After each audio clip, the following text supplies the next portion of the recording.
Good morning, good morning. Can you all guys hear me?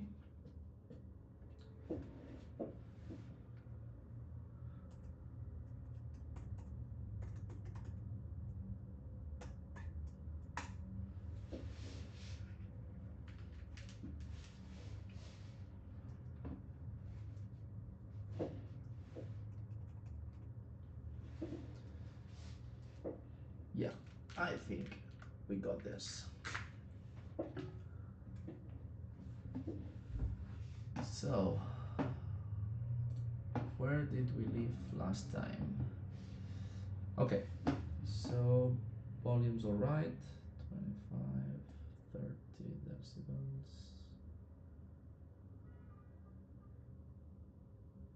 Okay, perfect. So, let's continue. These are the games that we played last time, and these are the games that, except for this one, that we're going to play. Oops, sorry, wrong chat. Now, much better. And these are the games that we're going to play today. And if Sebastian's around and finishes his game, maybe I can have some time to play his game too. If not, well, maybe in another live stream. So, let's get started with Dungeons and Demolitions version 4. And with a bit of luck, games now will run much faster. Yep, it was the firewall. Last time, games did take quite a lot of time to start. So, WSD to move, mouse to loot, left shift to charge, E to interact and pick up things, R to drop, and P to pause. Okay. Let's go. Meet Greg, half man, half bull, full-time wrecking crew. After years of working for other people as an end of level boss, Greg's finally gone legit. He's opened his own demolition and clearance servers, where raw muscle meets rock professionalism. Today's job, Greg's first contract comes from an old boss. Clear out a massive chamber in the lower dungeon. The place is being refurbished for premium dungeon experiences, and everything in the room must go. Rotting chests, unsafe rocks, pile of skeletons, and all of it. Use Greg's natural charging abilities to smash through the breakables and utilize a cart to sweep the debris into the large void at the center of the room. But be warned, some ancient support columns must not be damaged. Okay, so that's important. The fit-out contractors are arriving soon, so you are on the clock. Okay, so there's a timer. And the more efficient and careful you are, the higher your score and the rating star. So, let's go. So this is Greg. Let's see. So with R, I can smash things. Let's see the pillars. Okay, that's supposed to be incorrect. So we can go here, maybe pick up something. No. Okay. So I guess the things that I have to destroy are these crates, for example, or all the debris.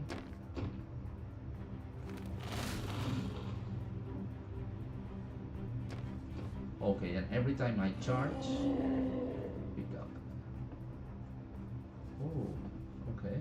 So I can charge with this? No. Okay. Where am I supposed to leave this? Oh, maybe here? Yeah, I think so.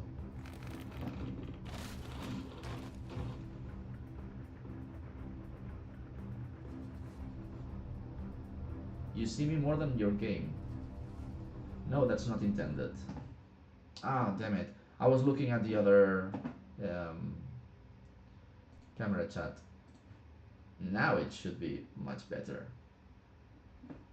So the thing is that I have like my laptop screen is split, and on the right side is I have what you see, and on the left side I can configure my screen.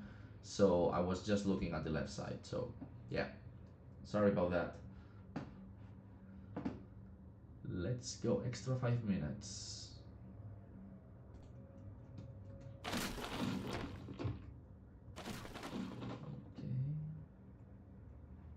Oh, it seems that when I pause the game, oh, that's really nice. So I can break all these things too. Let's see.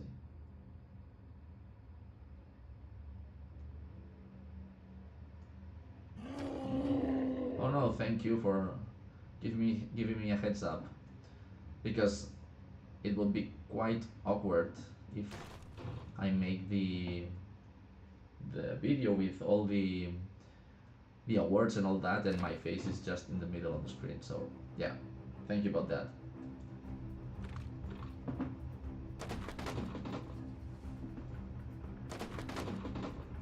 Okay, so does breaking this debris also count? Yeah, I think so. Let's see.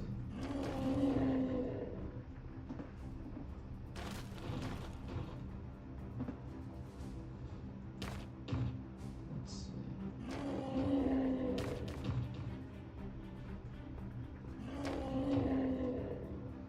What happens if I fall? Oh, you died. Okay.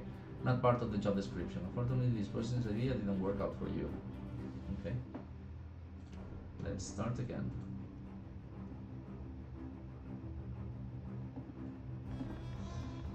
Let's see.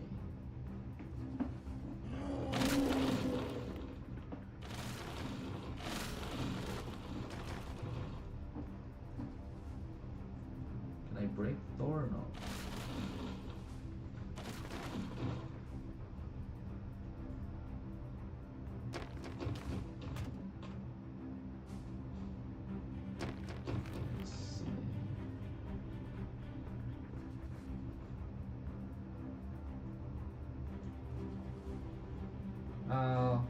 Let me pause this game. Break the wake. I'll try to. I'm going in order, but if the developers are here in the chat, I'll try to play your games so you can give me feedback and give me a heads up if I'm doing something wrong.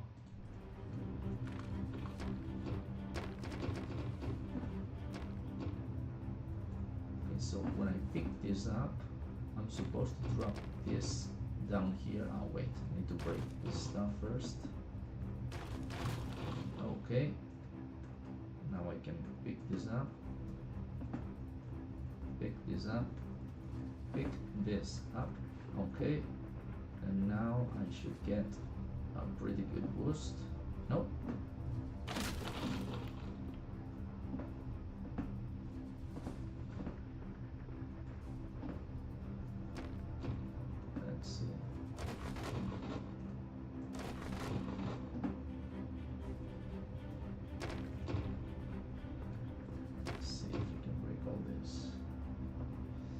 Break the stuff and push the debris into the hole. Okay, so I have to push everything into the hole. Ah, in that case maybe I should not have thrown that that table into the hole. So I have to push everything inside it. Okay. So how do I push it?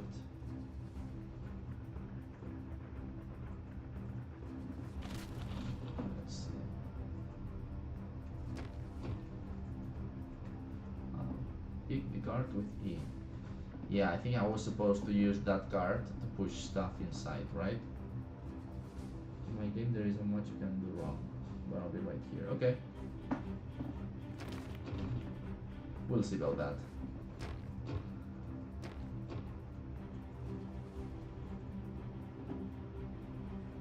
Okay, so because I have to use the card to push stuff inside, maybe it's better if I restart this game.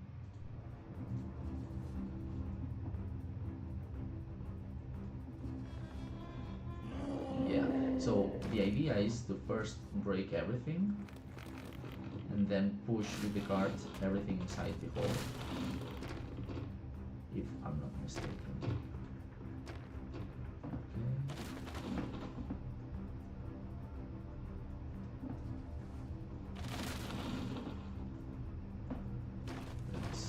Let's Hulk smash.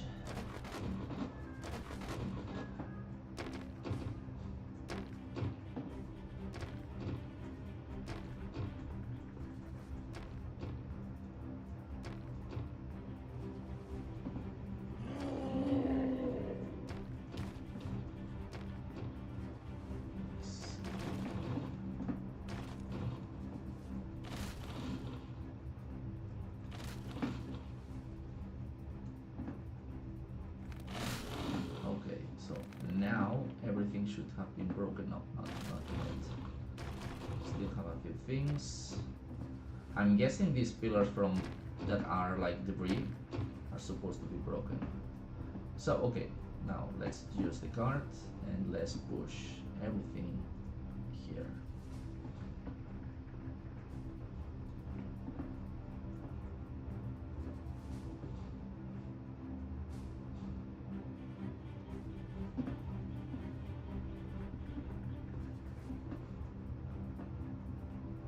It's funny because I told my wife that I would do the kitchen later, and now I'm just cleaning up this room.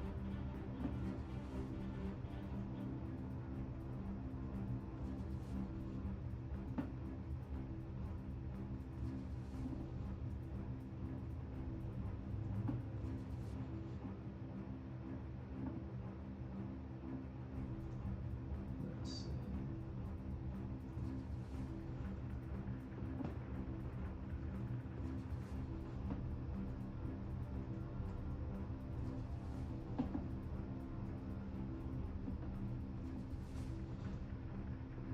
This is really nice. Let me check something. So there is a counter here that's called debris, and it's at 363 now. So if I smash this, is that supposed to go up?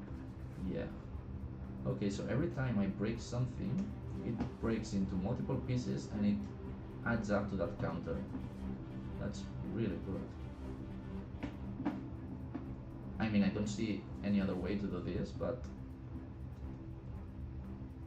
smart. It was very smart. Let's see if I can push this.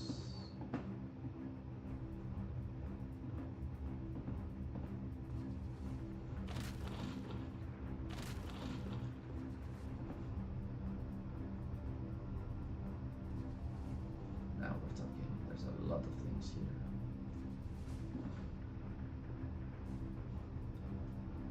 This is a nice game. Just wish I could use the dash with this cart or table.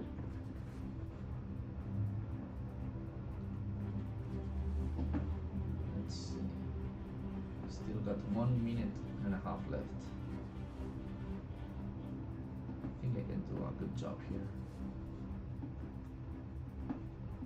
Let's see.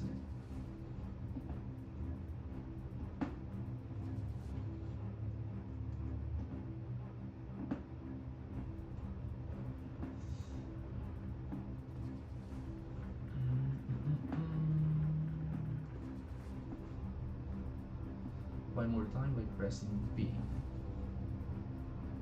But if I buy more time, do I get less points? I think so, because I could get 5 minutes for 100 points, so I think I'm not interested.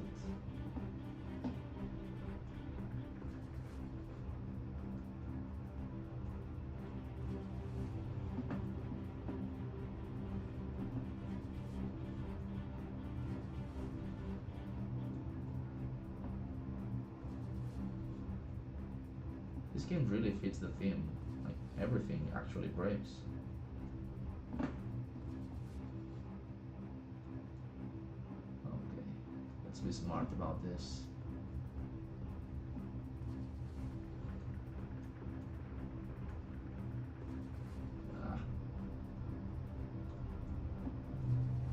Okay. Only 2 stars? I was doing pretty well. This was a really nice game and really fit the theme, so yeah, congratulations.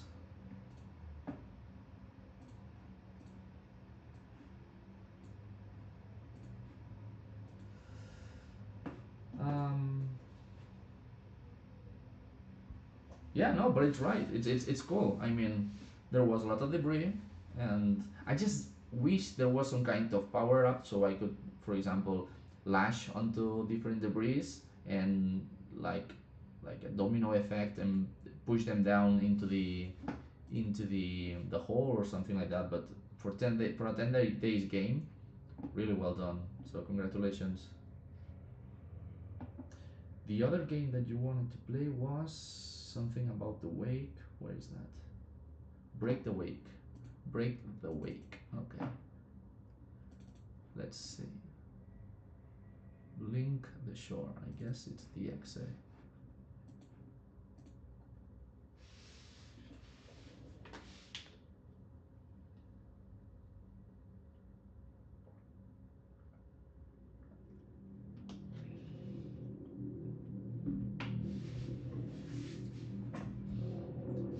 The presentation is already kind of cool. Break the wake. Start. Exit.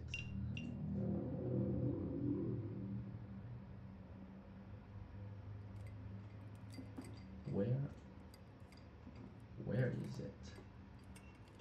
I must make the cure. Oh, nice. It's something about the pest.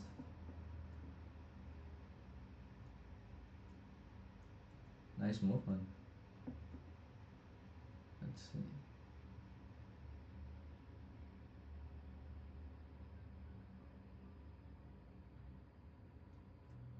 Okay.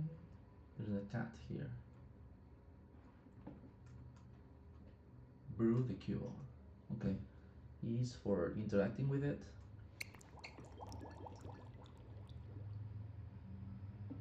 Thanks for playing.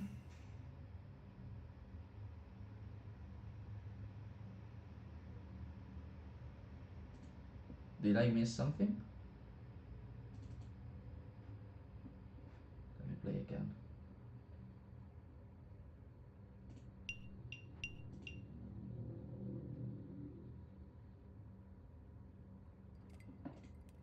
Well, let's see.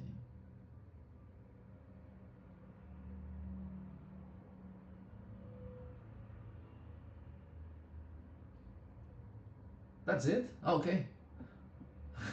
I was like kind of expecting some kind of story because I really like the visuals and the main menu and all that, and nothing breaks. I mean, I love the aesthetics.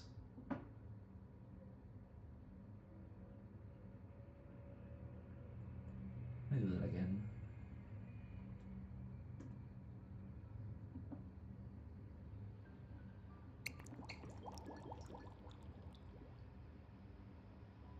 Yeah, nice concept. Really like the aesthetics here. And yeah, you were right. There's little you can do wrong. Break the way. Yeah. Okay, so let's go to dungeon demolition, which I'll probably mix with dungeons and demolitions.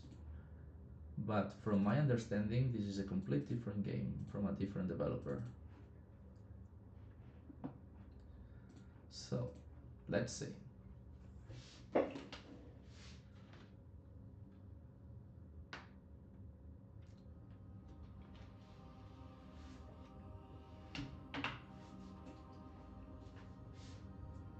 Oh no, yeah. The thing is that the main menu had all these waves and all that, and that kind of signal that this was a really polished game, and it was really short. So, yeah, I mean, congratulations for the main menu and the characters and all the aesthetics. Just missed just a little bit of gameplay, but what what there was, really well done.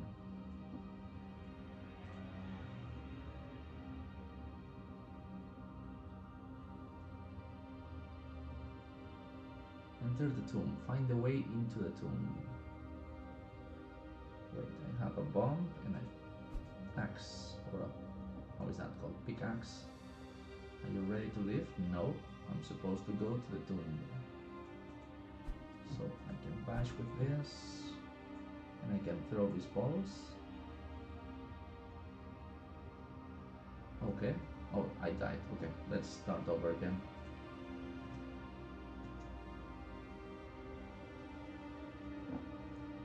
Let's see. This is the camp. Are you ready to leave? Let's see what happens if I leave. You have not completed the job, okay?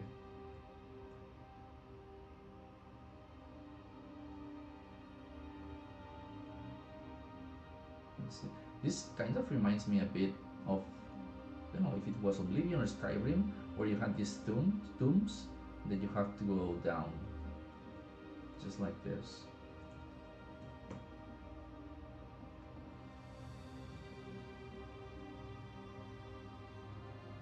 Let's see.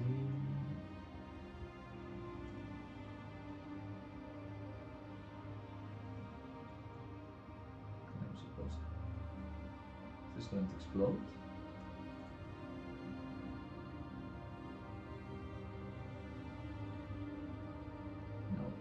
But I like the effect. And the fact that I have 5 hearts for life, it probably means that there are some enemies, so... Yeah, right?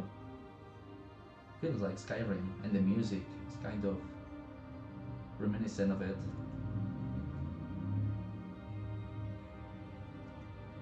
Okay, I can jump too.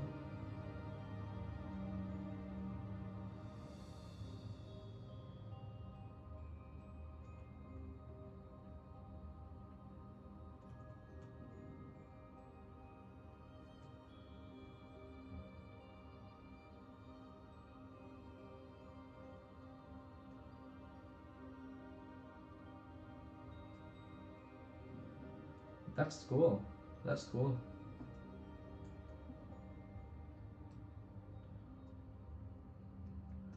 Hope you guys had fun doing it.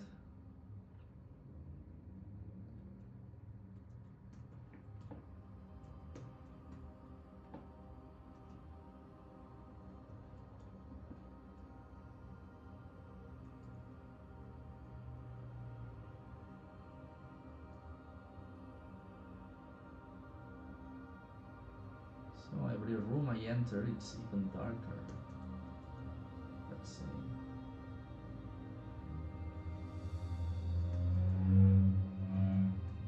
Whoa. Okay, I knew there was something.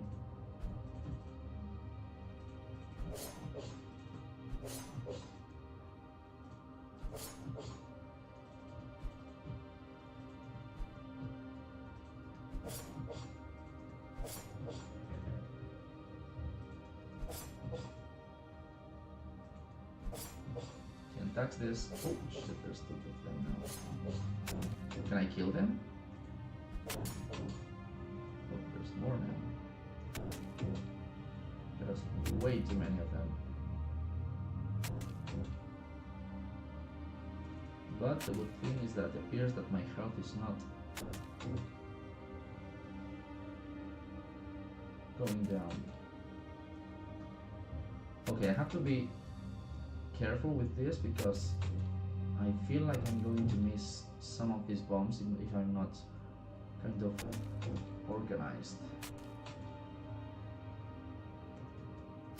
So there appears that there's some kind of bug and I can't kill them, but neither they can kill me, so I'm just going to ignore them for now.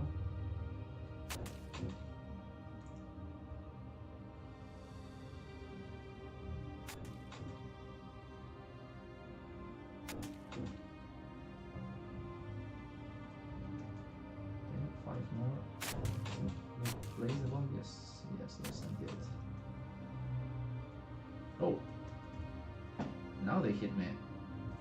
There's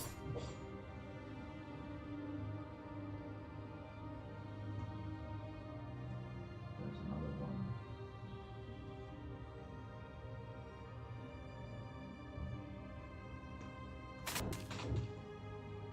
Yeah, I definitely should have. Because I need to get these guys out of my back. Damn it. Damn it, one more. It's this one. 2. Okay. Let's go.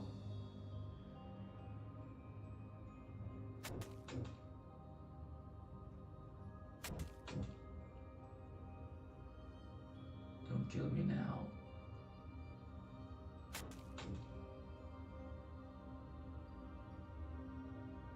Okay, I think. Oh, yep. They are following me.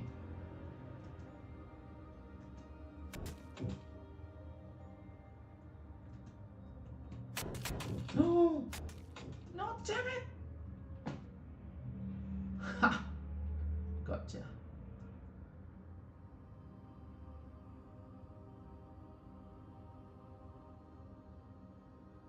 I hope there is a big explosion here. I deserve it.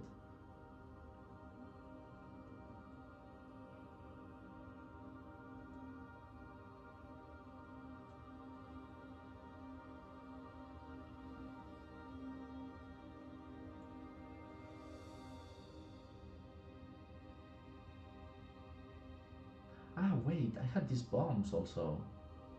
Should have used those. Completely forgot about them.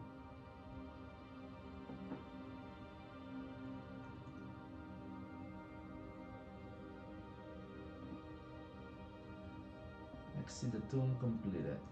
Let's see. Now I have to return to the camp and detonate it. Let's see, are you ready to leave? Yes.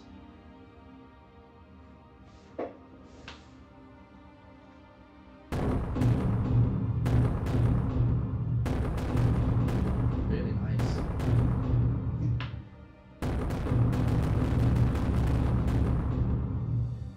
Job completed. Thank you for playing. Thank you for making the game.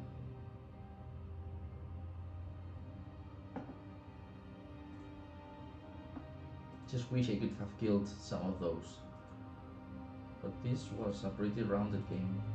Oh, nothing happens now. Made for Game Creator 2 2025 Game Jam. Where's my mouse? Don't have a mouse. Squid. Really well done.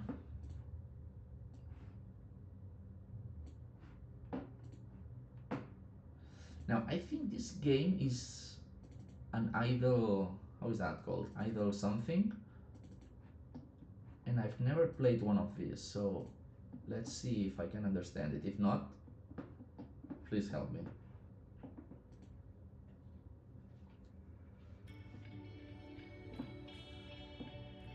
Enemies have more HP. Intro. How to play. Yeah. Okay, so beat 50 regulars. Get the commission. That's the goal. Every 3 fights-ish, you get to pick a new power. Synergy, stats, and all that jazz. It's an auto-battler. That's the name I was looking for. So you're not like throwing punches directly. You build your setup and pray it works out in your favor. Okay. Left side is the screen. That's where the permanent buff are. They are powerful, but yeah, there's always a catch. Also, don't get cocky with the evasion. There's always a 5% chance to get hit, no matter how stacked you are. Fair warning. Same goes for the enemies though. Hover over stuff for more info. I didn't make a tutorial. Game Jam ends in 24 hours, so I gotta focus on making this actually work. Yeah, I believe in you. Go get that commission. Okay. So that's the how to play intro. Commission's closed again. I'm not waiting anymore. I'm taking my shot. So I've gotta beat all the regulars. Cool. I'll take my chances. What else am I supposed to wait? To do wait, be patient. One way or another, I'm getting that slot. Okay, so new run. So increase your agility, rush, choose from 4 powers instead of the usual options when winning a new power. However, each time you're hit, you lose 1 agility. Okay, choose your power. Well, wait, let me read this. Skipped heartbeat instantly restores your HP to full, but from now on, you only recover half your constitution in HP between battles. Okay, so these are the permanent ones. This annoying. Doubles your current dexterity stat. You can access the strange menu for 30 seconds. No idea what the strange menu are. Conditioner increases your constitution by 30, but there's a 25 chance you get poisoned at the start of each fight. Okay. Distraction. Stun the current enemy for 10 seconds, but your dexterity is lowered to 1 for the next 3 battles. Okay. Choose your new power. Let's see. Catch. Increases all your stats by 3. Where are my stats? Here. Okay. So down here are my stats: strength, agility, constitution, dexterity, and intelligence. Okay, here there's information. Intelligence increases your critical hit chance and grants you a 1% chance per hit to permanently boost a random stat by 5 after each battle. Permanently, so that's pretty important. Dexterity. Dexterity, there's no info. I guess it's no idea, but because there's strength, agility, constitution, and intelligence is the only one that has a tooltip. Okay, so I think we're going to go with intelligence build because, well, I have information about that. So reading increases intelligence by 5, dexterity by 5, increases all your stats by 3. Well, I retract myself. Let's go with 3. Really like the visuals. I don't know if this is URP or HDRP, but really well done. You're welcome. Okay, so constitution, I think. Okay, now I have tooltips. Strength determines the maximum damage you can deal per hit and affects your block efficiency. By default, you have 25% chance to block incoming attacks, reducing their damage by an amount equal to your strength. Okay. Agility increases your evasion chance by 1% per point, up to a maximum of 95%. Additionally, for every 25 points in agility, you gain 1 extra attack per round. That's pretty important. Constitution increases your total HP by 5 per point and restores 1 HP per point after each battle. It's really cool because there's not just it increases your damage output, but also there's like little quirks. Okay, so I can continue reading less. Okay, so there's probably here some kind of panel that it's blocking the tooltip. So let's see. Dexterity heals yourself to full HP. I think I have enough HP. Big heart increases your constitution by 10.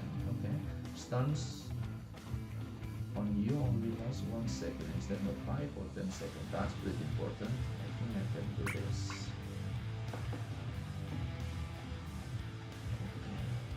So let's continue. Constitution and dexterity increases your minimum damage per attack and boosts your hit chance by 1% point. But my hit chance was intelligence.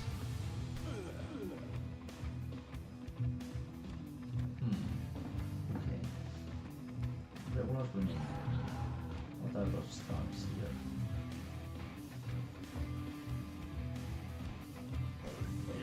I like the comments on these games. And the UI, it's like so reminiscent of Persona. Okay, so I can increase my constitution by 10 here.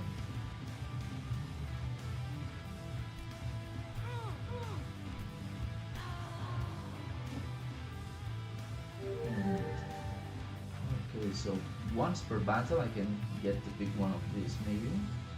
Choose a new power. Okay, I've got cash, glasses, or workout. Increases my strength by 5. I think I'm going to go with strength. Not sure. Yeah, I'll go with strength. Let's see. The animations are so cool.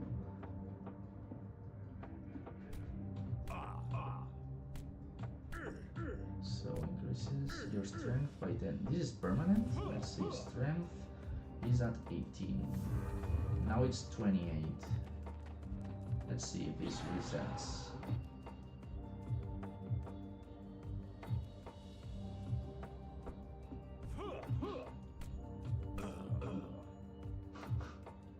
That was a force brother.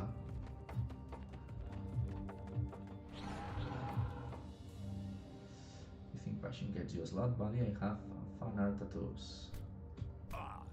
So after this combat, I should get to pick one of those power-ups, and we'll see if these power-ups from here are really permanent. I think they are, because I still have my strength at 28, so steroids gain 3 strength after every battle. That's really cool. Increases your strength by 5, increases your constitution by 25. I think I still got enough health, so I'm going to go with steroids. Yeah. So I've got here rare. Okay.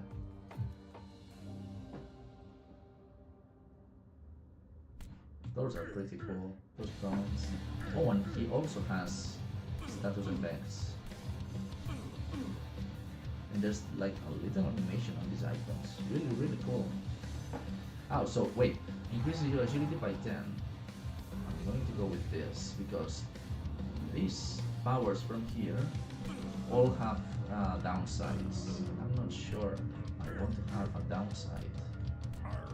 Unless...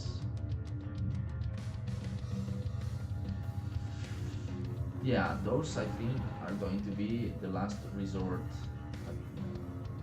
For example, this one. I think I need this one. Otherwise I was dead. Okay. Increases your strength by 5. Increases your intelligence by 25. I think. Yeah, this one.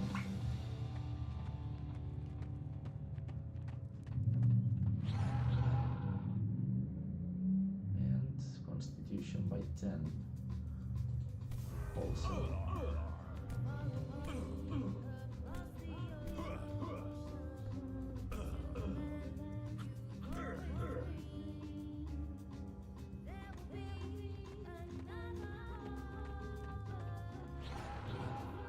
Okay. Well, this is not actually that bad because I can continue getting more health. So, random boost, nice. Let's see if I can survive this. Okay. Let's see if I can get, yeah, okay. Medicine, increases your constitution, heal yourself to full HP, which I might require, and increases your constitution by 25. I think if I use this one, I get quite a lot of health back, so let's hope I'm right. Yeah, okay. And this is increases your intelligence by 10. Let's go. I can't. Okay.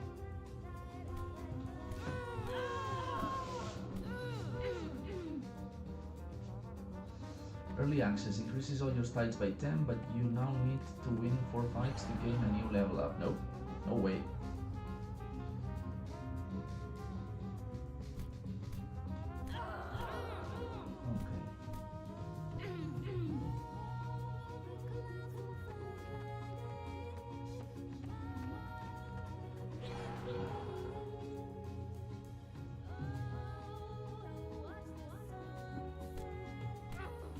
Nice. Okay. So I've got, when you're hit, the attacker takes damage equal to 25% of your constitution, which is pretty high right now, so that's cool. Recover 5% of your total health at the start of each turn. This is really good too. Increases your strength by 5. Now between these two,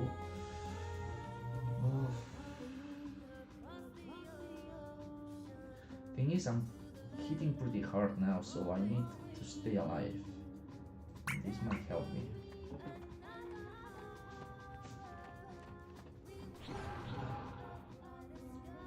Can I get this one? Nope. Nice.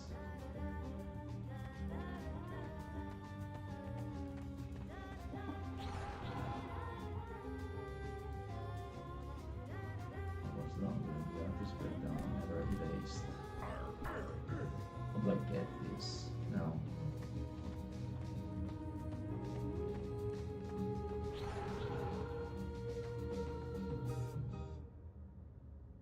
Somehow the player returned, yeah, like Palpatine.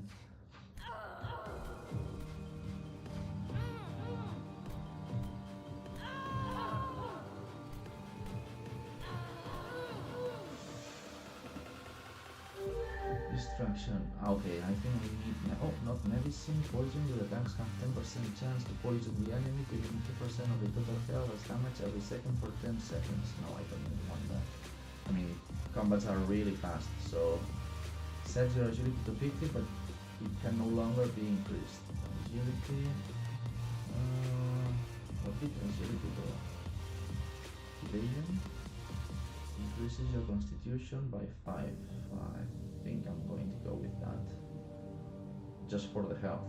Because right now, stun the current enemy for 10 seconds, but your dexterity is lowered to 1 for the next 3 battles.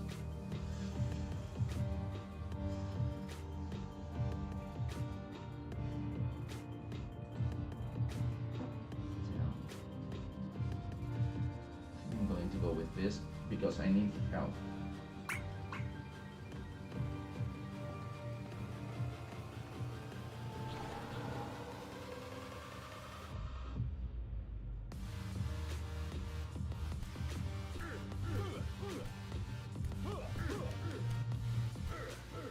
Oh yeah, dexterity allowed me to hit more times, to punch more times for every turn.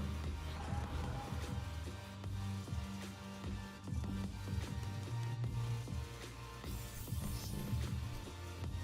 Okay, got killed. Increases constitution.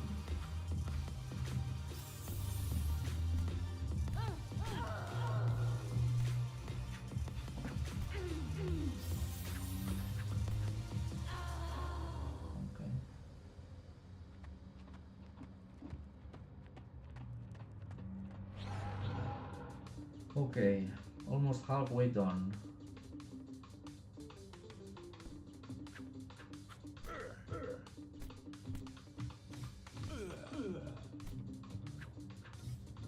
So far doing pretty well. Okay, increases your dexterity by 10, which allows me to hit more times. Energy drink, heal yourself to full HP. I might need this. Increases all your stats by 3. I think I need full health. Yeah.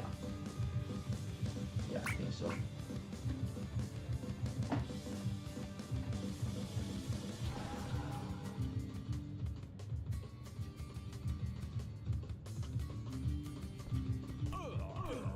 Okay, nice. Choose from 4 bounds instead of the usual option when gaining a new power. However, each time you hit, you lose 1 agility. No way.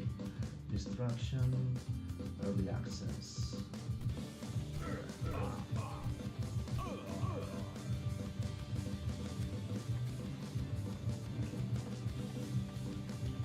So far, I'm doing pretty well, I think.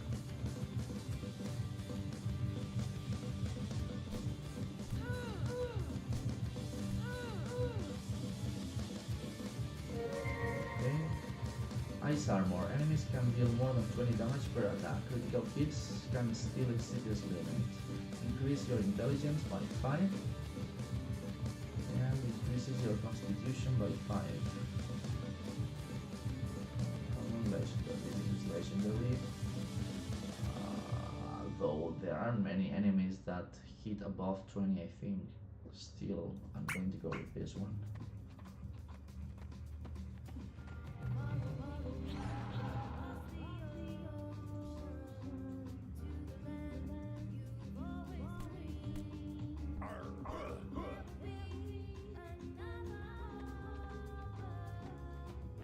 Something happened here and the character is shifted to the right, to the left.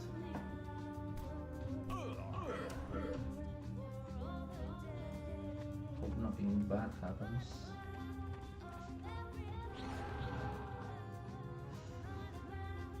Let's see.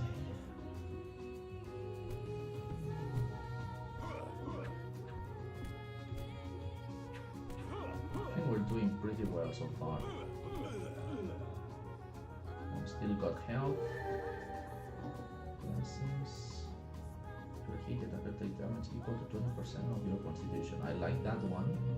I'm going to take this one. Yeah. So we can finish off. Every time This character is more to the left side. I think that shouldn't be happening.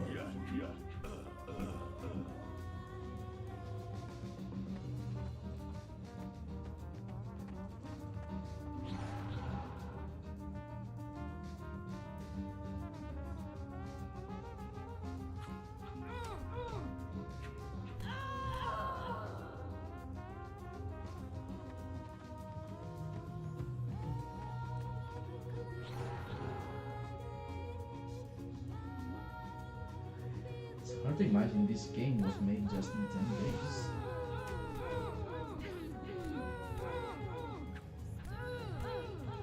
Damn. Okay. Smooth brain increases your intelligence by 10. As you drink, heal yourself, increases your constitution by 5. I think I might need to heal myself, although intelligence equals random stat by 5%. 5 after each battle. I think I need this more than health. Maybe I'm mistaken, but let's try it. Oh, maybe I'm mistaken now, and I'll die. Anyway. This guy's got something now.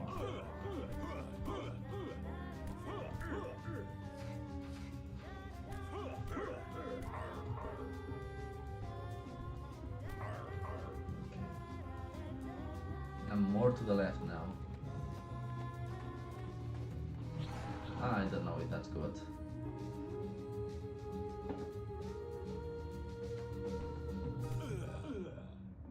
Okay. Got something for health. Increase your page 5. Might need to do this.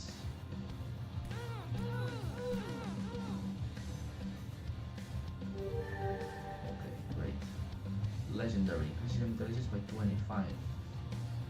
When you're hit, there's a 25% chance to immediately counter-attack, dealing your dexterity as damage. I don't have much dexterity, so maybe I'll go with this.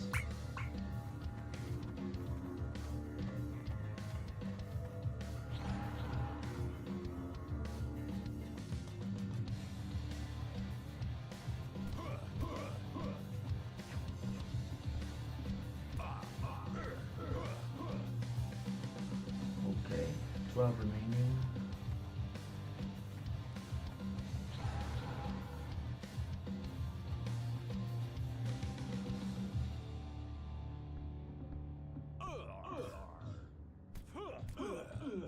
Is the player even in the screen? I guess it is here.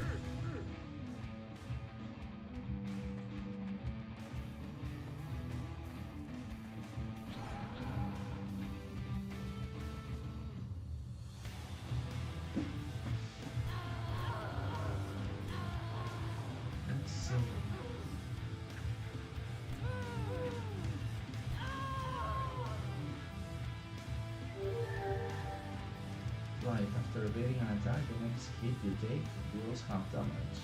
That's cool. Increases your intelligence by 5, increases your agility by 10.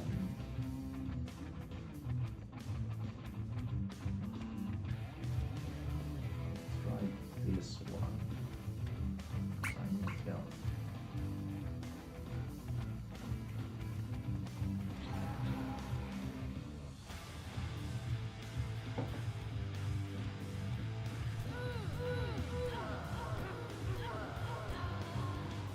Okay. 9 more.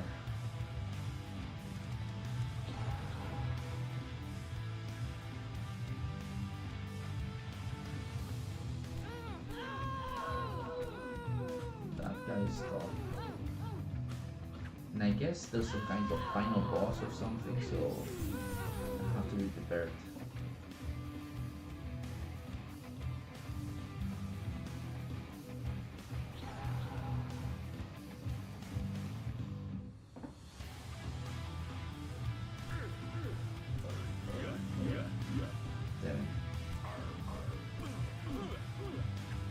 I think I'm dead.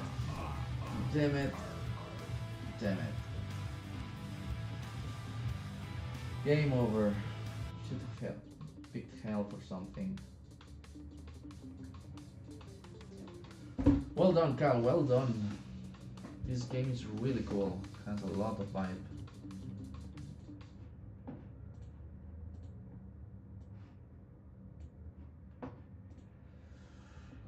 Brittle and brutal. Let's see.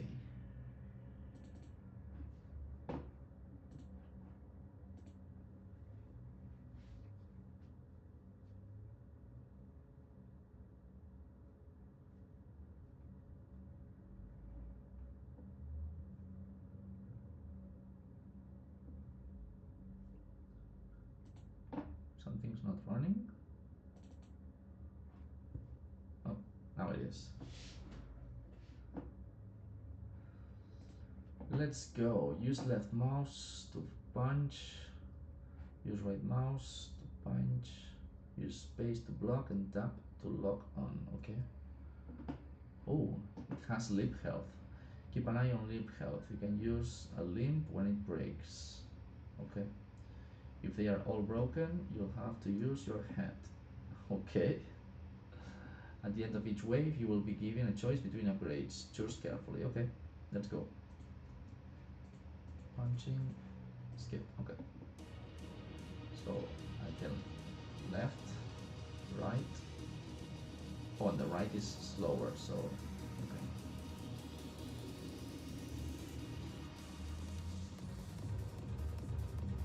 If I block the whole damage. So. Okay.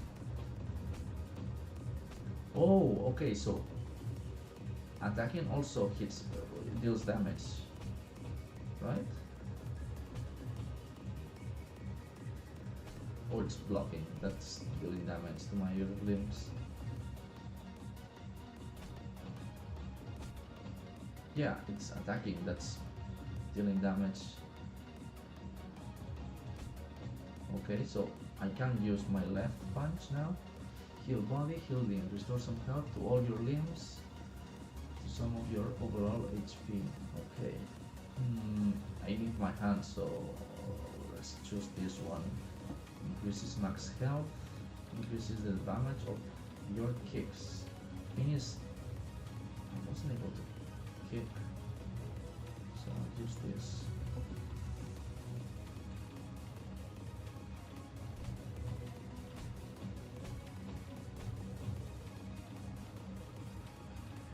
Oh, I can still dash, okay.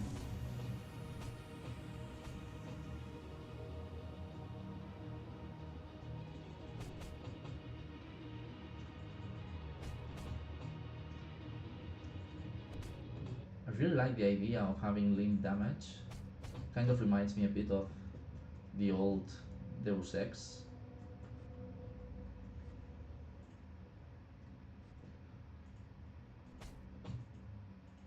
Okay.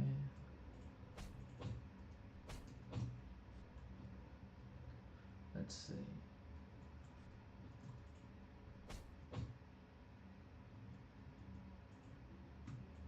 Oh. How do I kick now?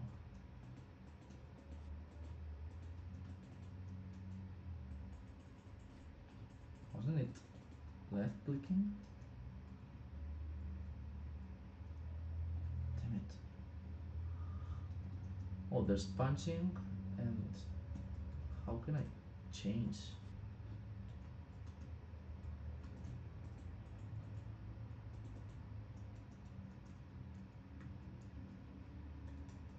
Oh, now it's kicking, okay.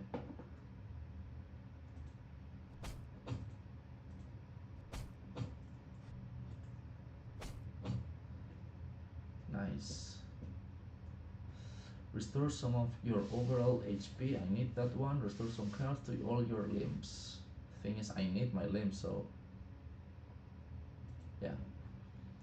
Adds a new left kick with your left leg to be used in any combo. Adds a new kick to your right leg. I think I'll choose this one because I like my right kick. Let's see.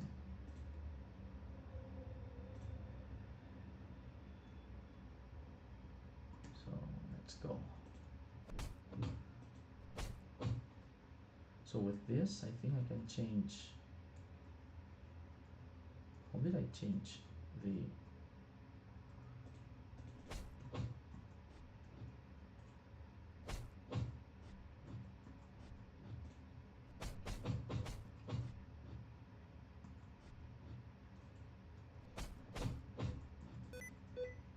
Oops, sorry. No.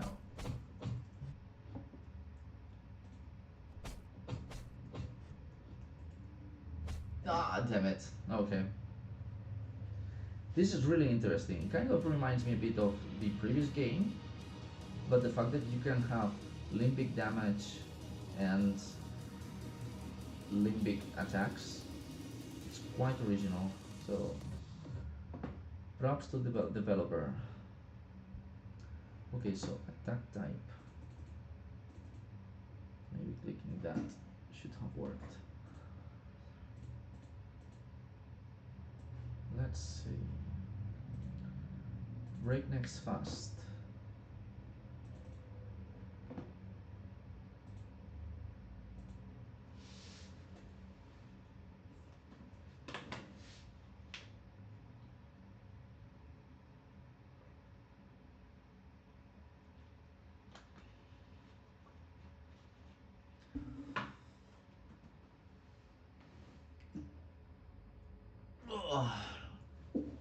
Oh, I need some coffee. Let's see. And the instance is already running. Well, I don't see that instance running. So let's see. Task manager. Oh, here we go. A project for the 2025 Game Creator Jam. Sensitivities and effects. Okay, let's start. Click to continue. Hello, boys and girls. Want to hear a story? Oh, there's volume. Shut up! There was once a noble hero. At least he thought he was. The book says he's a hero. It's obvious, and you'll see. Ahem. His name was Breakneck. Doesn't even sound like a hero's name. What a total jerkbag. Anyway, off subject. So one Breakneck was making a sandwich for breakfast. A BLT. Wait, he was gonna eat a freaking BLT for breakfast? What a weirdo. What's a BLT? Breakfast, lunch, tornado? Put any egg on it. He deserved to have that sandwich stolen. Oh yes, someone did steal from Breakneck. And he got so angry, he decided to cause a profit charge. He was going to destroy cars, buildings. What? I can't believe I'm reading this over a stupid sandwich? After a bit of flying around, Hero? He really says that? Jeez, you know what? I'll let you tell the rest. I'm gonna go. It's pretty funny.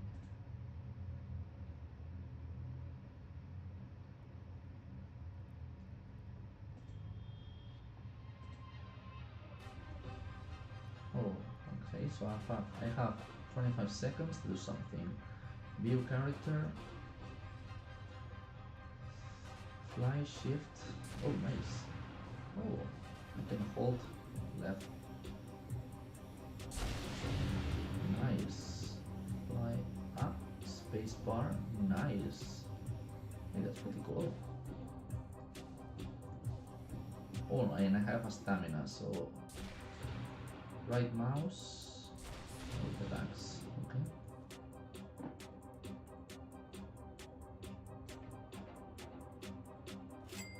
Try again. Let's see.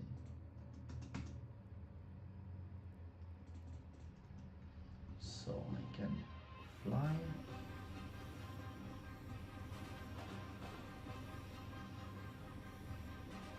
How do I attack?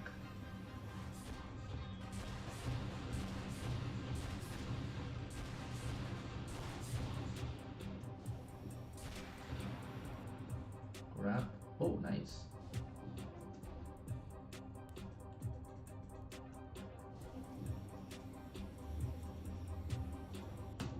I wish there was more time. Can't get the hang of it. Yes, let's try again.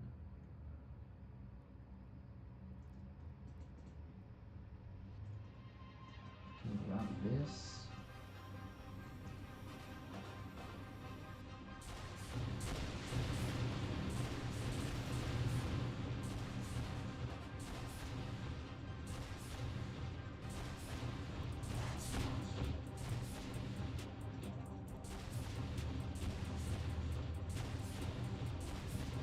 I think there's enough time to break one of these buildings. I'm doing something wrong?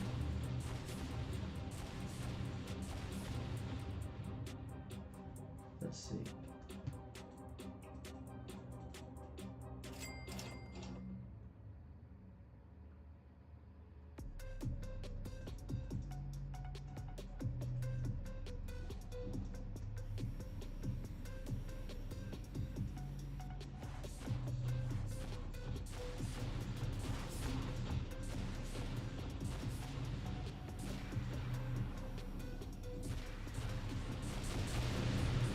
Okay, that's something.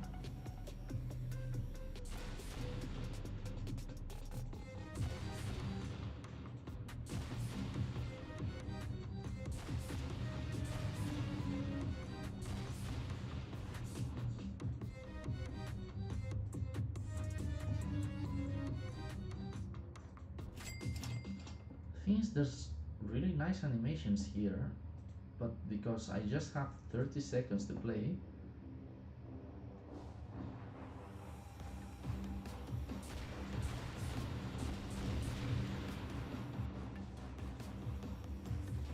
whoa, where am I?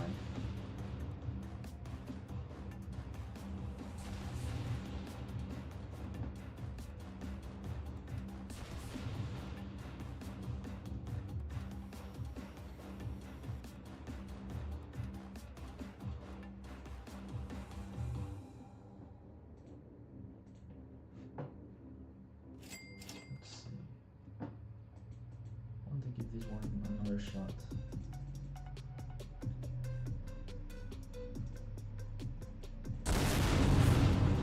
Okay, that's something. Maybe I can grab something.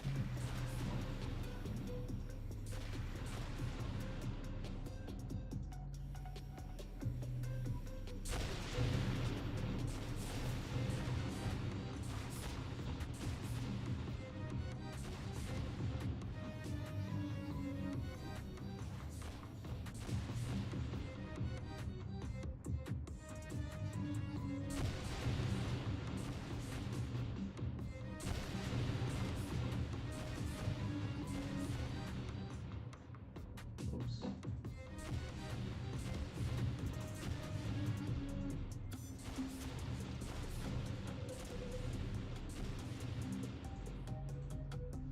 It's a very interesting concept, like kind of a Superman, but I just wish I had more time and more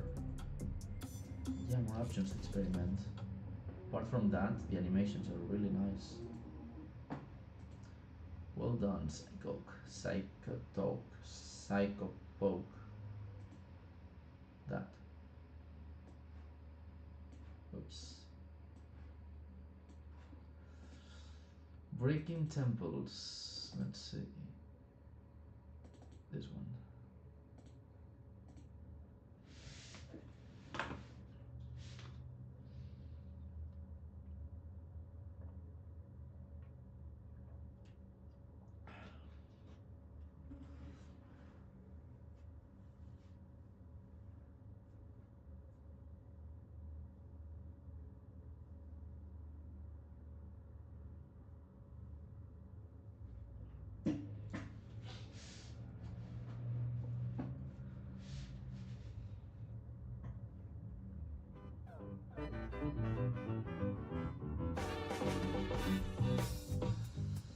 Alexalan Studios presents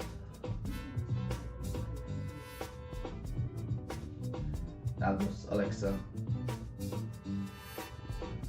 Okay, so Q and E for weapon types. F is to use the skill. WASD seems like it's movement. 1, 2, 3 for inventory items. Sprint for shift.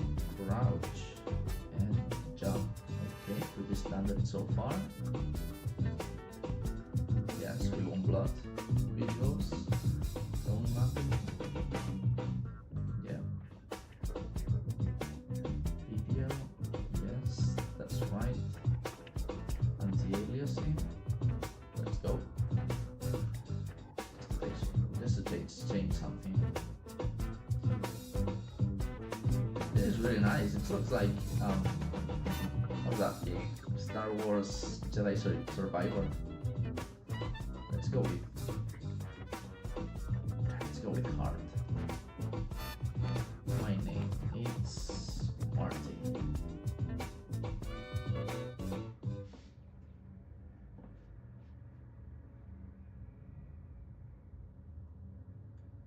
Okay, so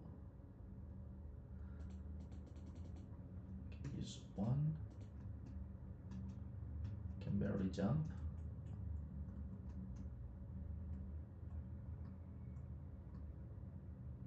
Okay, I can sprint.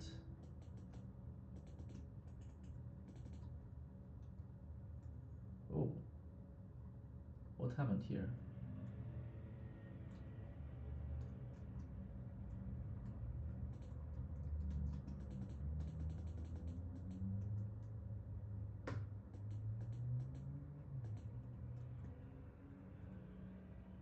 Seems like I broke something here.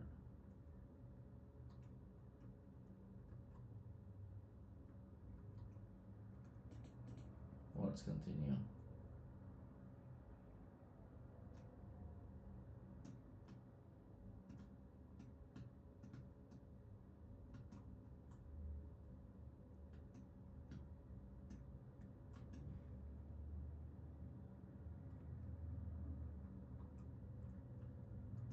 Okay, I can't go there. Let's see.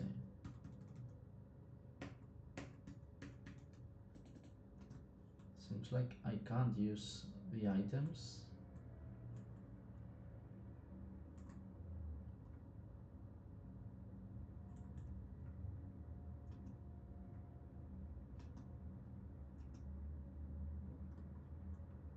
Oh, there's an enemy. Okay.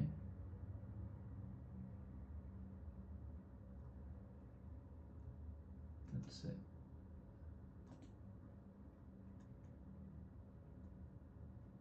He didn't notice me.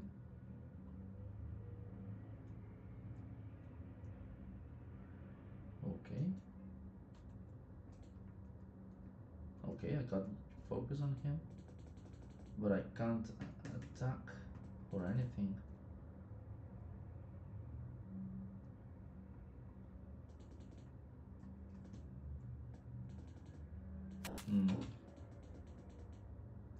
They do attack me. The character is really near the screen, so I can't see anything.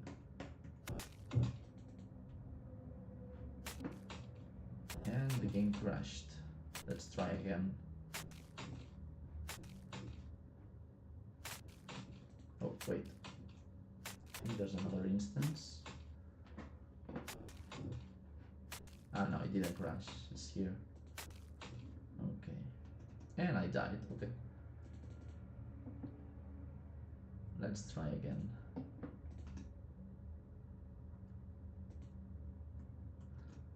So, there must be a way for me to equip. Ah, okay. So, unequip.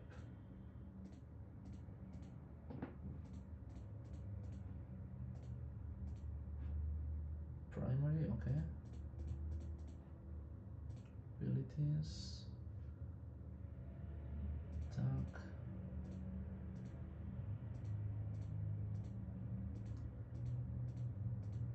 I'll just select everything.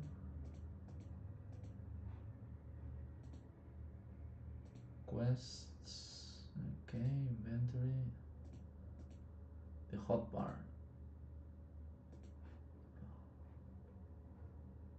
Yeah, I want to equip this. Oops, sorry. Equip. Don't have anything else to equip for now. So let's see. I can't use the weapons.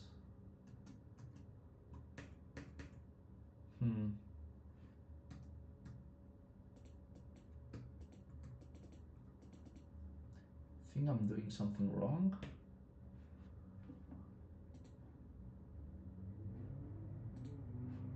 Yeah. No, I think it's not working. So I've got the metal sword. I have it equipped. What happens if I unequip it? Yeah, it appears like there's no weapon on the left side, so I can go here, get the sword, put it here. Now I should be able to use it, but still doesn't. Okay, I'll just try running past these guys.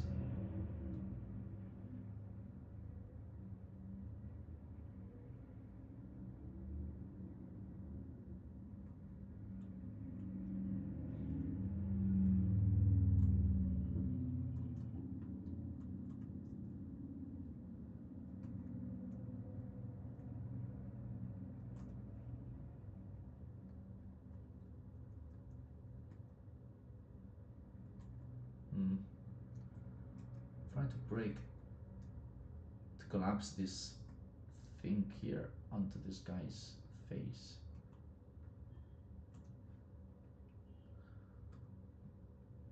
But it's proving more difficult. Let's see now. No. I think I'm going to give up. Yeah, no dice. Yeah, no dice. Jump, crouch, sprint, equip, unequip. Yeah, that's what I was trying to do. Oh, F is the skill. No, nothing. Nothing. Okay. Okay, so next game. Hope I didn't do anything wrong here. Belt away breakdowns built. Here we go. This is the last game from the game jam.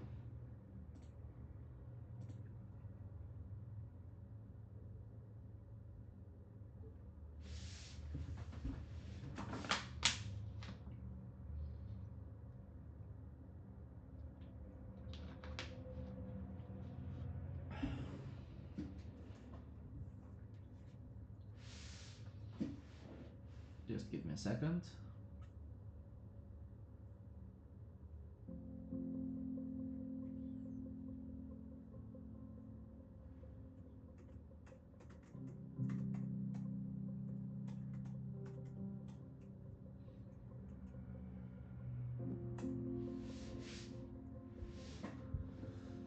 Let's see, Beltway breakdowns, customize player. Oh, wow. Nice. What's this?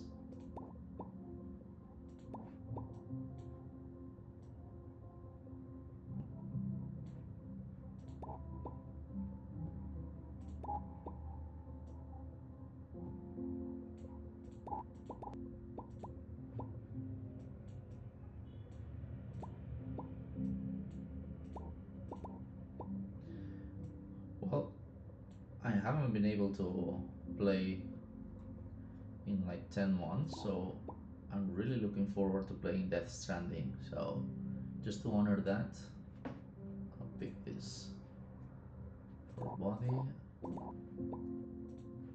eyebrows and all. That's really cool. Yeah.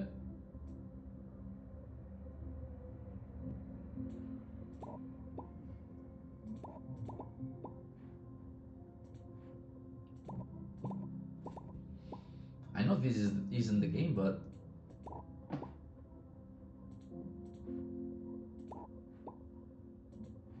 it's really nice. Let's see.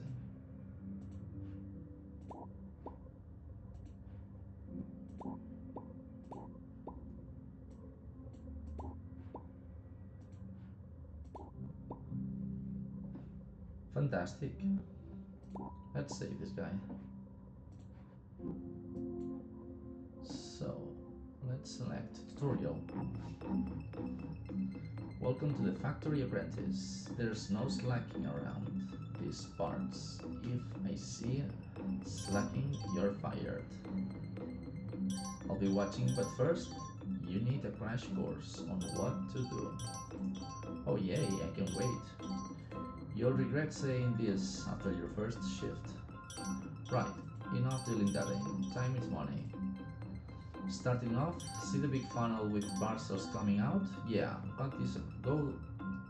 they go across the conveyor belts into the funnel into the other side. Just don't drop any, otherwise you'll be deducted. Simple?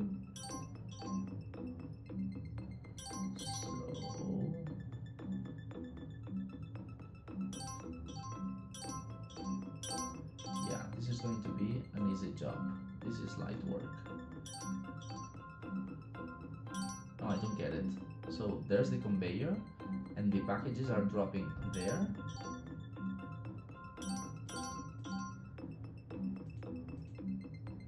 While on the shift, the belts can break and cause problems with the system. Okay, so your job is to keep them maintained. Okay, that's the issue. Your first breakage. Well, let's say breakage. It can be beneficial depending on how you use it. This is the speed boost. Parcels will move much faster. See how fast they will go. Okay. Next up we have the stop and start. This is where something happens. I can't explain what, but a quick kick fixes it. Belt randomly stops and then starts again, so it works, just not right. Okay. I want to see it. Okay, it stops just for a fraction of a second. I hope you're taking notes, as I'm not explaining myself twice. Yes. Right, now we have the belt malfunctioning. It just stops. All the parcels back up and fall off. Okay. We don't want this. Oil it back up and get the flow going again. Okay. Now lastly, my pet hate, the belt parts. I couldn't tell you the names, to be honest. I don't care either. They just blow up, the belt falls over, and you need to prop it back. Okay. Boy, but no butting in. I told you I'm not explaining myself twice. Okay. Now, to repair, press E and you are a bit... Never mind. If you run into parcels, they will go flying, so don't go running up and down the belts. Now will you. Lastly, press escape menu. You will need to give up.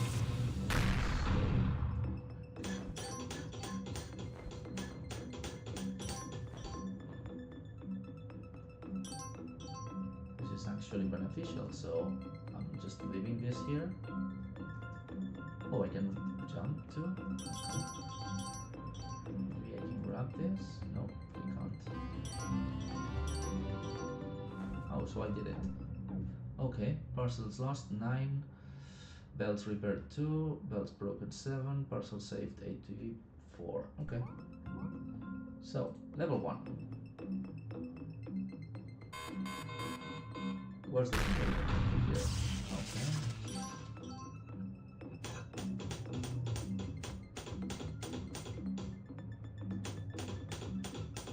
Easy enough. I can leave this here.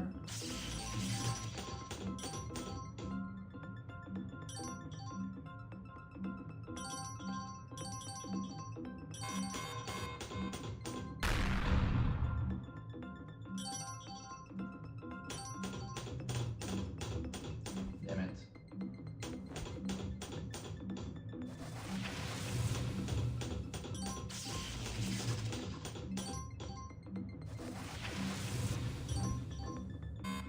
Yeah, I need to repair this one.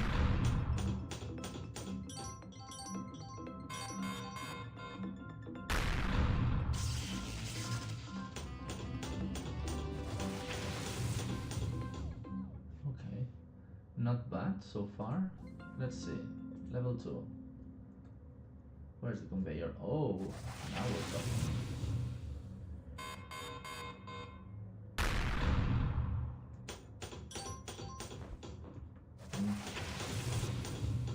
Okay. I can leave this one because if a conveyor is broken, it cannot be further broken down, so I think this is alright.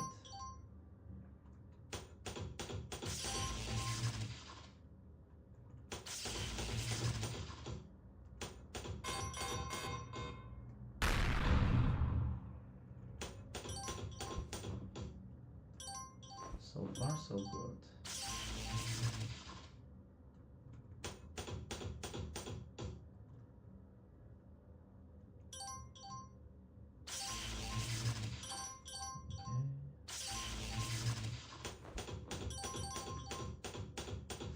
Okay. Damn it.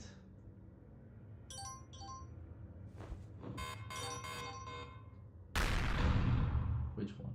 This one. Okay. This one again.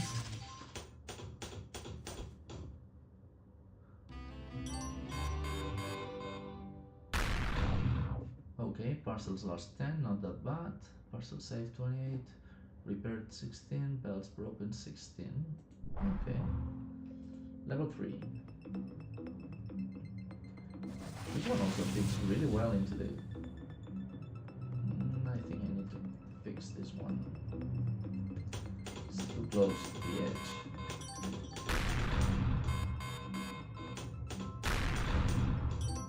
Damn it.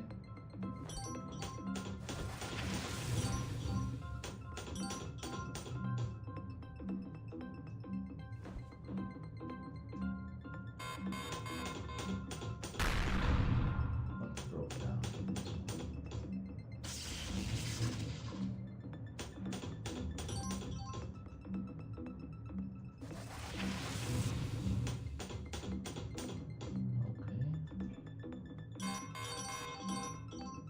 Very good concept. Oh no.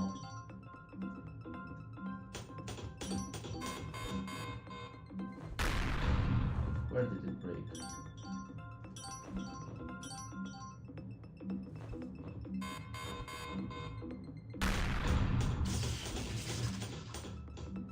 Oh no.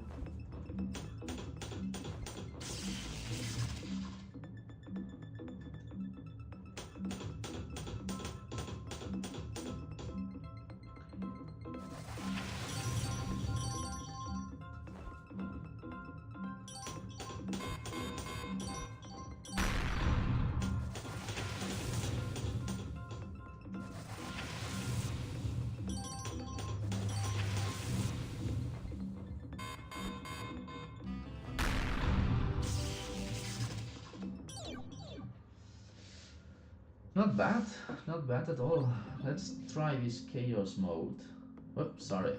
No, not this one. Home. Chaos mode. So I guess this is like la crème de la crème.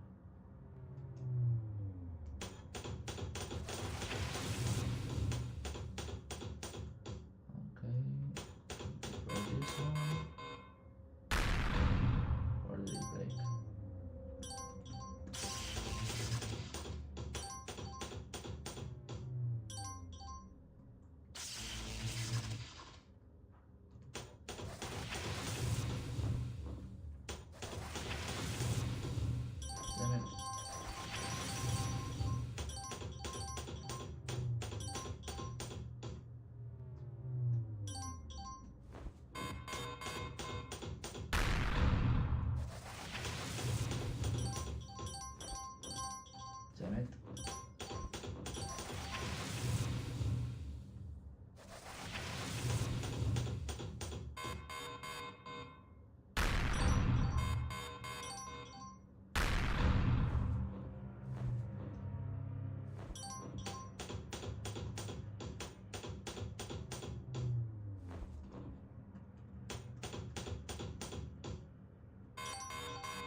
Okay, not bad, not bad at all.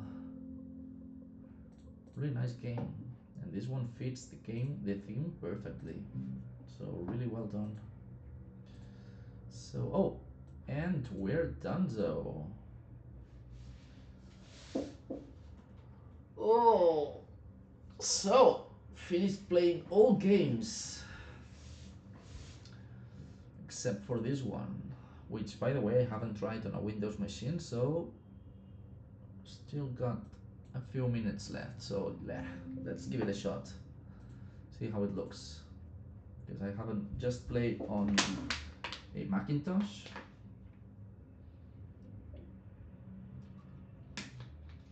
And that was Control Shift.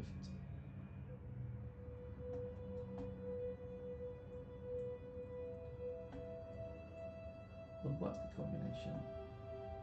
Nope.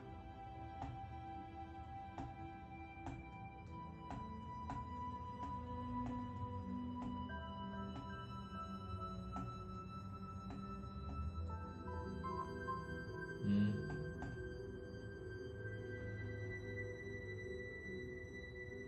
How can you move? Wait. Let me check something. How to move a application between monitors. Those change full screen monitor. And it's the Windows key, Shift and left or right. Windows Shift. Okay. So let's try that. Windows Shift and left. Okay. Let's go.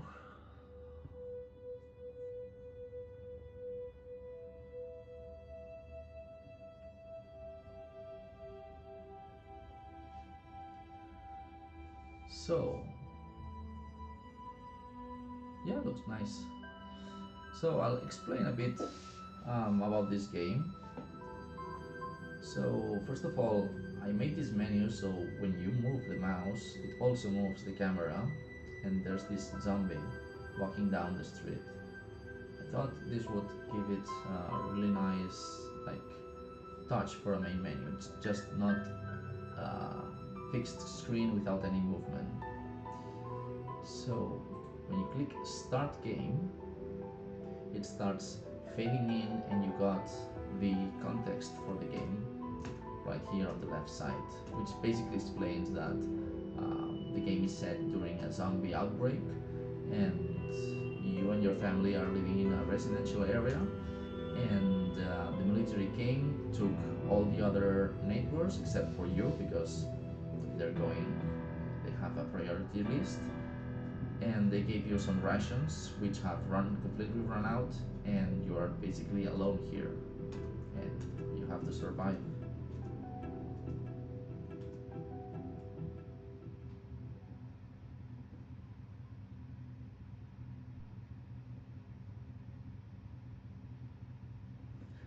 So this first screen, we have the player looking through the window, and I didn't want to give you control over the character right out of the bat. So first I had to teach you, the player, how to interact with the world. So I thought that by having a dot here, um, the only thing you can do is obviously opening the inventory, but the only other thing you can do is to click on this button. This automatically teaches you how to interact with the world without prompting you with a screen with a text that says click here to interact with objects. And here we have the introduction where you meet your wife, which is concerned that there's no um, any food left, and you also get to see your daughter, which will appear in just a second. Here it is, and she's a teenager, basically behaving like a teenager. So this establishes the context.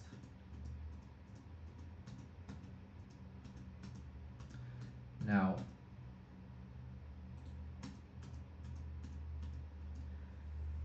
the the idea of this first scene is to basically serve as a tutorial because there's no action, you can die, and the problem here is that I added way too much text, so it's not very engaging. So I should have fixed this, but I had very limited time. So basically, you have to get the revolver and get out of the house to go to see the Germans, which are your neighbors, and get some supplies there. So the only way to do this is to go to your garage, pick some items here, but the thing is that it's really dark and you can't see anything. So I did this to show how you can manage your inventory, how to equip items, and there's like a sequence of steps you can do to make sure that once you get to the house where there are some zombies and you can die, the player knows what are the mechanics of the game and how to use them. So for example, I got some glowing sticks. If I go here to the garage, you see I can't see anything, and in fact if I try to interact with things, it will say that it's too dark to see anything. In fact, if I don't have the glow sticks, it will say that it's too dark, but if the game detects that I have the glow sticks, if I click here, it says that I need to equip the glow sticks in order to see anything. So I can select the glow sticks, click equip, and now I can start interacting with things. So in this first place, I'll get a gas mask, which one I can equip here. And I just have one weapon slot and 2 slots for optional equipment. This one, for example, gives me shield against the infected, or aka zombies. And this one here is going to give me a pair of bolt cutters,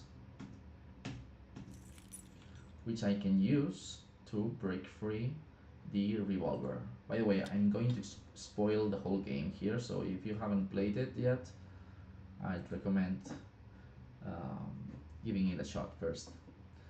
So I'm not going to talk to my daughter here because there's a pretty long dialogue, but every decision you make in this game is tracked, and at the end of the game, similar to Telltale games, you'll have some sort of screen where you get what are your decisions against what other players have chosen in average. So here we have the wardrobe, and I can break the lock and get the revolver and a few bullets, which I can see here. So I've got the revolver, I can equip it, and something I really wanted to do is that you don't have any kind of UI here. You don't get the amount of bullets left. So if you want to know how many bullets you have left, you have to open the inventory, risk it being hit by a zombie, and you have it here. So this inconvenience makes it so that the player thinks it twice before checking on their ammo, at least in theory. And another thing that I did was that characters react to what you have. So for example, if I talk to Mary, she will say,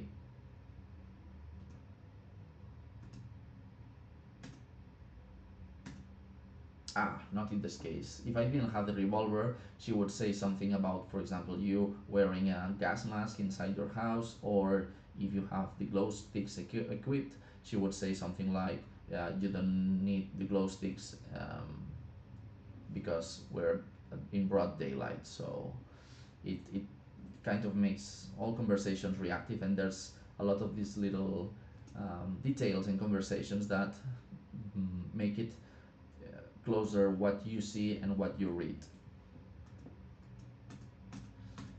in any case, she's basically telling you that you have to go to the Germans, and initially I wanted to have zombies here, so that's why I put barricade here, so the player had to go all over the other side to get to the Germans, which is this house from here. But at the last minute I scrapped the zombies, so that was a game design mistakes, because players are led towards this place, and naturally players will try to explore this region from the right side, where there's basically nothing you can do, so they will explore an empty space. And I decided to leave it like this because first I didn't have enough time, and second because I wanted the player to be able to experiment with the gun, so they can safely aim, see that the character aims where the pointer is and it's not just straight ahead, and know that pressing R reloads the weapon and all that. So we're going in. Okay, so now we're inside the house, and we hear a faint like a murmur from a zombie, so the player will be ready when it appears. And one of the reasons I just wanted to have a couple of slots for the equipment is that one is used for the light and the other one is used for the gas mask, so you are forced to decide which items are the most important in any situation. You just don't have the perfect combination. So if it's dark, it means you have to wear the glow sticks, and if it's in broad daylight, you don't need the glow stick, so you can equip other stuff. So I know here there's a couple of bullets. I know there's something upstairs because I made the game. But if the player comes here, he can read a note of a deceased character, so this gives a bit of context to what happens to the neighbors. It's just extra information, background information. You decide to put the letter down. It says something like, whatever tragedy happened here, it's already over. Yours is happening right now, and every second spent reading is a second you're not watching your back. It's a distraction you can't afford. So to continue with the game, I have to go down to the basement, but for now we're going to go upstairs. There are some bandages here, but I don't really need them, so... And here you have this zombie, which by the way I can break that so he can see me. And the character will react to every zombie that it encounters, saying, for example, their name if they encountered them. I can pick up the revolver, so there's some bullets. I can also open the drawer, which basically I'm going to be stealing the neighbor's expensive watch. This is basically all to give context to all the items that you get, and this is especially like some kind of secret item that you can later use to get more powerful accessory for your weapon. Not that it's needed, but it's a small touch. So we can go downstairs. Oh, and one of the things that I wanted to do with this game is that there's no game over. So every decision you make and every action you take, it has consequences, and the story like zigzags to adapt to this story. So for example, I can cut the chain. There's a few gameplays of this game where the zombie gets to the player, so I'm going to make the perfect run, or try to make the perfect run. So killing this zombie, it doesn't drop anything, okay. And if the zombie kills the player, they will automatically wake up in your house with some little surprise there. So here, for example, I've got the leather jacket, but I can only equip it if I unequip one of these. So the player is forced to decide what's the best equipment at any given point, and it has like trade-offs. So I've got the military supplies. Oh, and this conversation, for example, it's different depending on whether there are zombies upstairs or not. So the game is constantly feeding the player information about the world, like is the player hearing some uh, zombies outside, or is it safe to go outside, you know, this kind of stuff. It's very reactive. So in this case, for example, I got the supply box, which is this one here, and I can go back home.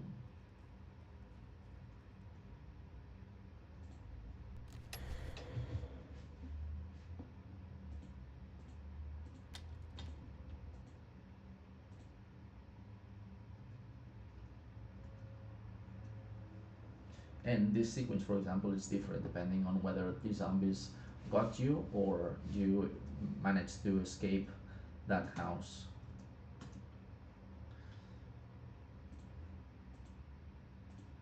And of course, you got these messages like in the Telltale games, which I found it was a nice touch. And the game actually records all the choices you make, and they will present it to you at the end, like I said, in the form of your choices versus the average of the rest of the people.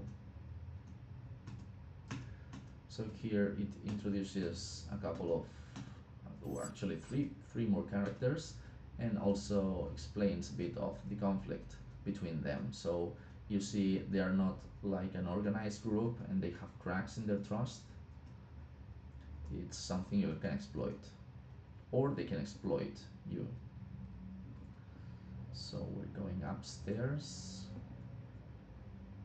You can also, of course, talk to your daughter, your wife, the other characters. For example, I can talk to Kenneth, which is what's going to move forward with the story.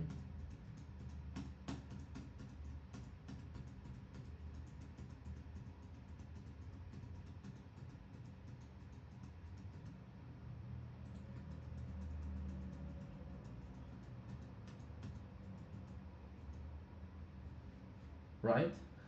Yeah, I actually got a couple of these assets, and because I wanted to make this game placed in an urban, suburban, kind of American place, and I got two of them, and this one was the one I picked to make the game. It's basically the default scene with a few changes here and there.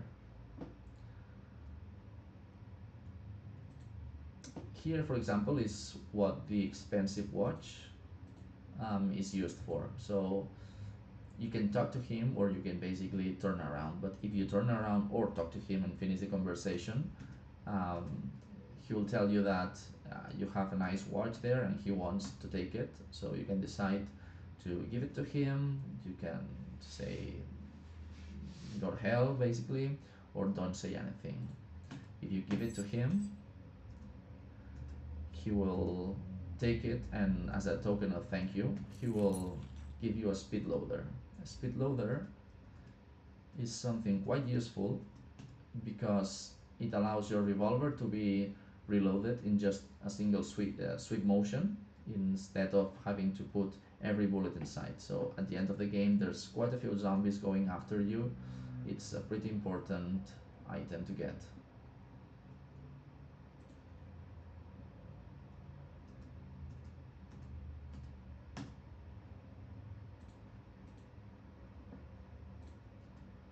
So, for example, this conversation also changes depending on whether you got the supplies or not. Because if you got the supplies, for example, everyone is going to have dinner, and if not, well, everyone is going to be hungry. I wanted to have altered states here that would, for example, give you less health back or something like that, but I didn't have enough time, so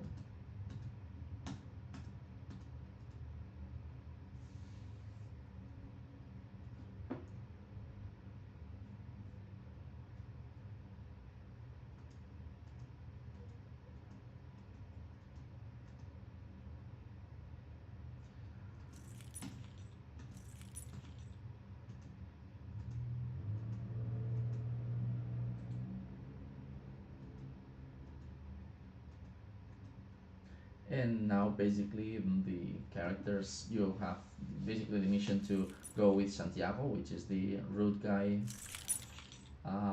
that gave you the speed loader, and go get gasoline for your car and get away from the neighborhood. So Kenneth is basically going to be um, checking um, towards the end of this place, so you're safe and there are no more zombies. And Santiago is going to watch your back while you extract the gasoline.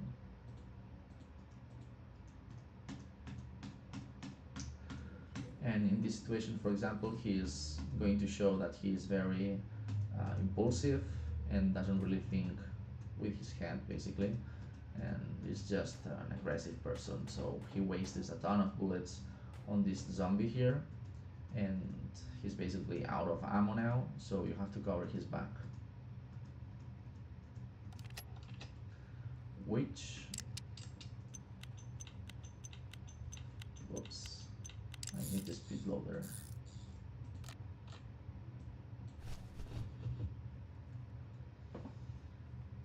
So if any of these zombies here get to him, he's going to die, basically.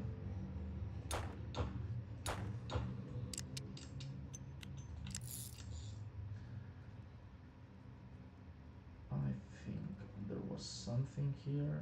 No, nothing. I can get, for example, some bullets from here, and if I get the gasoline from here, the alarm is going to trigger, and that's going to draw some zombies. For example, here, and I have to get him. Which, by the way, I can kill Santiago if I want to. Yeah, actually, let's do that. And like I said, the story zigzags the story to accommodate to the player's choices and also the actions. Which one? The camera from the top-down perspective or the Resident Evil one? Because I wanted to make the whole game from a top-down perspective, but unfortunately I wasn't able to do it because all the houses have like two floors, and so placing the camera above would basically clip through. And I tried using some shaders to see through the floors and all that, but it was just way too much work for a 10-day game jam. So I just decided to place the cameras on the sides.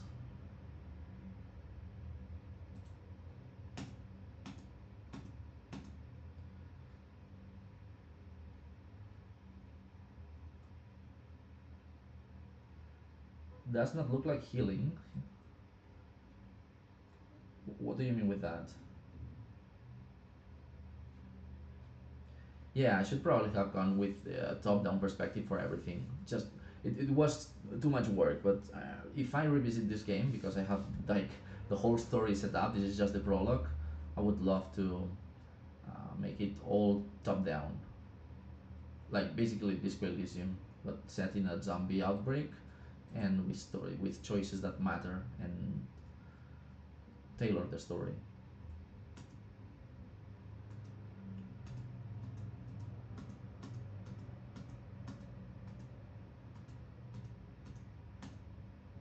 And this sequence was really hard because this guy can be anywhere and these two can also be anywhere, so it was really difficult to make the camera frame them regardless of the situation. And there are some situations which isn't really well done, but in 90% of the cases it works.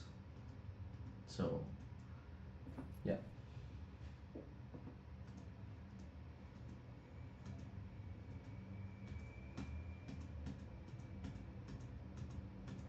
And here I thought I could do this better, but unfortunately action sequences are really difficult to do because there's it requires a lot of animations, and I didn't have those animations at hand. So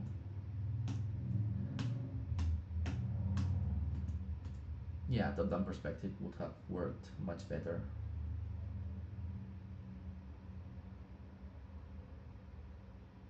I understand. No, no, I meant kill, to kill the Santiago, the other guy.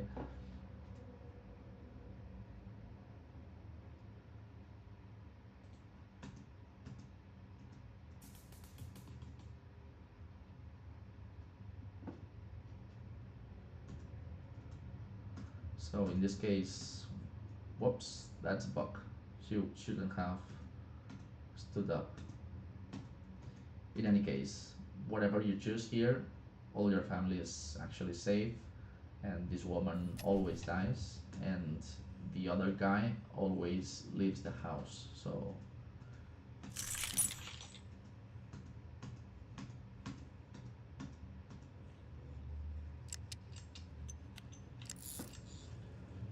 there's a bunch of zombies now, and it's the place where the speed loader is going to be really handy.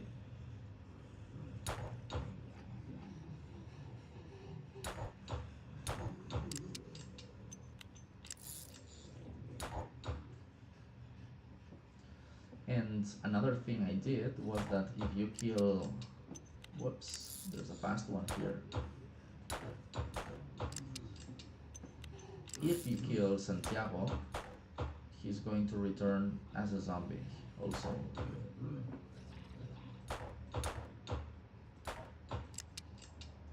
Then do you have how many bullets? I have 5 bullets left.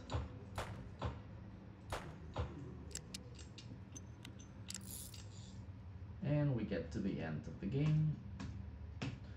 And because some zombies hit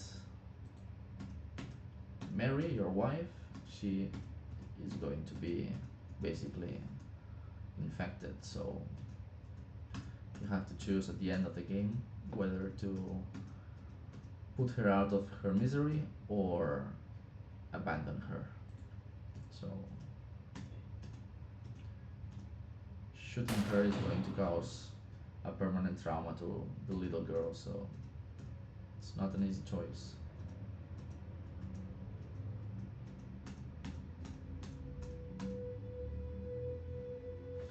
And that's the end of it. And here, this took me a lot of time to do, but I think it works really well. So all the choices you've made, for example, were you able to find the supply box from the neighbors, you went 63% of the people managed to do it. Or, for example, if you killed both Adler and Hilda, these names are gotten from the letter and the lore spread across the neighborhood's house. And yeah, basically you have all these percentages you can check, and it's a nice addition. And that's about it.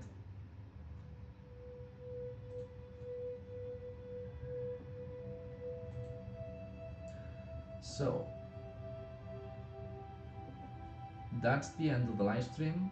I've played all games. Now I think Sebastian is left to play a few more games, and we'll cast the votes, and hopefully in a couple of weeks I'll have finished the video, so we'll see the results. Thank you very much for participating, and see you probably in the next live stream. Cheers, guys.